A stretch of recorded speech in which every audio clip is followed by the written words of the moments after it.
Congressman Paul, you say that the federal government should stay out of people's personal habits.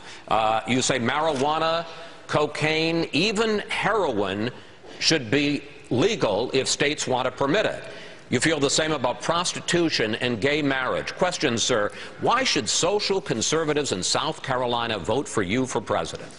Well, they will if they understand my defense of liberty is the defense of their right to practice their religion and say their prayers where they want and practice their life. But if you do not protect liberty across the board, it's a First Amendment type issue. We don't have a First Amendment so that we can talk about the weather. We have the First Amendment so we can say very controversial things. So for people to say that, yes, we have our religious beliefs protected, but people who want to follow something else or a controversial religion, you can't do this. If you have the inconsistency, then you're really not defending liberty. But there are strict rules on freedom of choice of this sort, because you can't hurt other people, you can't defame other people. But yes, you have a right to do things that are very controversial. If not, you're going to end up with government that's going to tell us what we can eat and drink and whatever. You know, it's amazing that we want freedom to pick the future, you know, our future in a spiritual way, but not when it comes to our personal habits. But Senator, are you suggesting that heroin and prostitution are an exercise of liberty? Well, you know, I probably never used those words. You put those words someplace. But, yes, in essence, if I leave it to the states, it's going to be up to the states. Up until this past century, you know, for over 100 years they were legal. What you're inferring is, you know what? If we legalized heroin tomorrow, everybody's going to use heroin.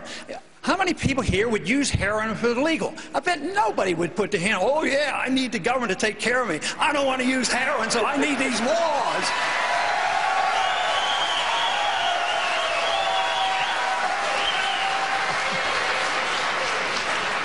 I never thought heroin would get applause here in South Carolina. Governor Johnson, you say we should not only legalize and tax marijuana, you admit that you smoked it when it was still illegal in your state of New Mexico